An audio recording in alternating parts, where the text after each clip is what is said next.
Hello කොහොමද කට්ටියටම අද ජපානයට ඇවිල්ලා මම දවස් 3-4ක් වෙනවා. දැන් යන්නේ පොඩ්ඩක් එළියට ගිහිල්ලා ඉන්න තැනට ඕන බඩු මොන හරි අරගෙන කන්න මොන හරි අරගෙන එන්න. බලමු ගිහින් නේද? මම ඉන්න තැන ඉඳන් ටවුන් එකට විනාඩි 10-15ක වගේ දුරක් තියෙන්නේ.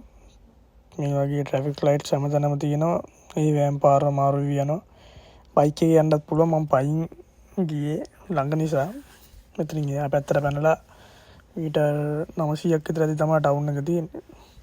මේ අර ගෝල්ඩන් වීක් කියලා නිවාඩුවකුත් ආපු හින්දා කට්ටිය එහෙම ගිහිල්ලා පොඩ්ඩක් අඩුයි. එතන මේ ට්‍රැෆික් ලයිට් එක ඉන්ඩිකේටර් එක ගොඩක් වෙලා ගියා. ඊට පස්සේ මම පාර මාරුණා.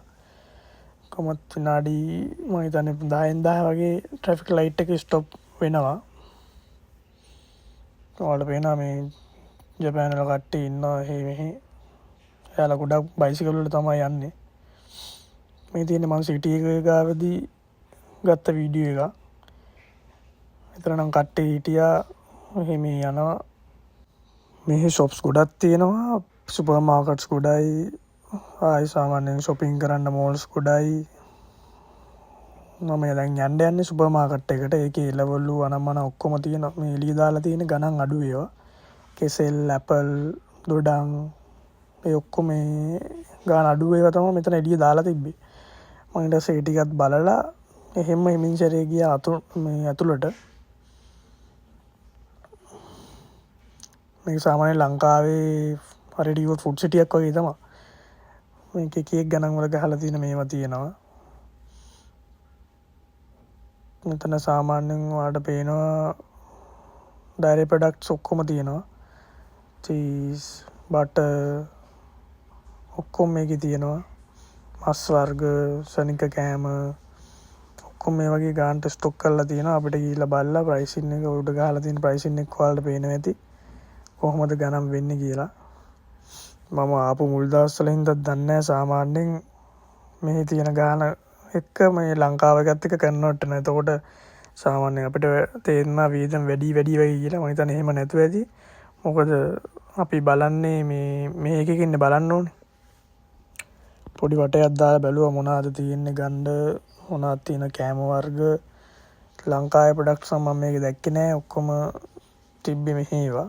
සමහර කඩ තියෙනවා මේ නේපාල්, ඉන්දියන් ඒ වගේ කඩ. මොකද ලංකාවේ හාල්ලා නම් මනම් කට්ටිය කන හින්දා. මේ ෂොප් එකේ නම් තනිකර ජපනීස් කෑම විතරයි තිබ්බේ. චිකන් මේ වගේ ඒවා තිබ්බා. මම ඔක්කොගම වටයක් දාලා බැලුවා ප්‍රයිසින්. ඊට පස්සේ ගියා මීට් සෙක්ෂන් එකට. ඒකේ ඔක්කොම මේ බුචරියේ තිබ්බා. ඔක්කොම මීට් වර්ග බීෆ්, පෝක්, චිකන් ස්ලයිසස් වලට කපපුවා තියෙනවා. හාට්, බ්‍රෙස්ට් එක ඒ ඔක්කොම තිබ්බා. ඒක එක එක ගණන් වල ඔයාලා පේන්නේ නැති කොහොමද ගණන් කියලා. සාමාන්‍ය සොසේජ්, හැම් ඒ ඔක්කොම තියෙනවා. ඒවා ප්‍රයිසස් යට මින් ටැප් කරලා තියෙනවා. මම මට කන්න විතර එකක් ගත්තා. විතරයි තව පොඩි බඩු වගේක් ගත්තා. ඒ ටිකත් අරගෙන එහෙම්ම ගියා බීම වර්ග තියෙන එකට. ඒකත් එක එක බීම වර්ග තියෙනවා. කොෆි, ලැටි, ආයි ජූස් වර්ග එක જાති ඒවා තියෙනවා.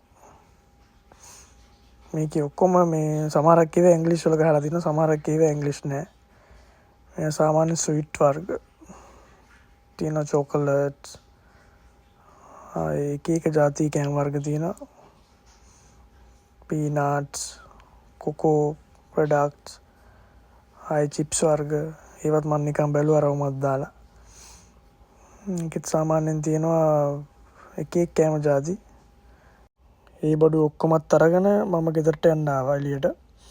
ඊට පස්සේ ඔයාලට පේනවා පොඩ්ඩක් හවස් වෙලා වගේ.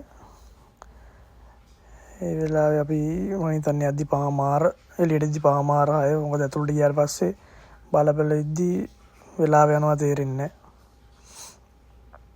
ඉතින් සාමාන්‍යයෙන් හැමතැනම ඔයාලට පේනවා ඇති පෙඩස්ට්‍රියන් ක්‍රොස් හැමතැනම තියෙනවා. ඊට පස්සේ යන ගමන් ඔහොම ලෝසන් කියලා සුපර් මාකට් එකක් තියෙනවා. ඒකටත් ගිහිල්ලා ඒකෙත් මොනවද තියෙන්නේ බලලා එළියට ආවා. එහෙනම් අපි මේ වගේ තව වීඩියෝ එකකින් හම්බෙමු. බයි බයි.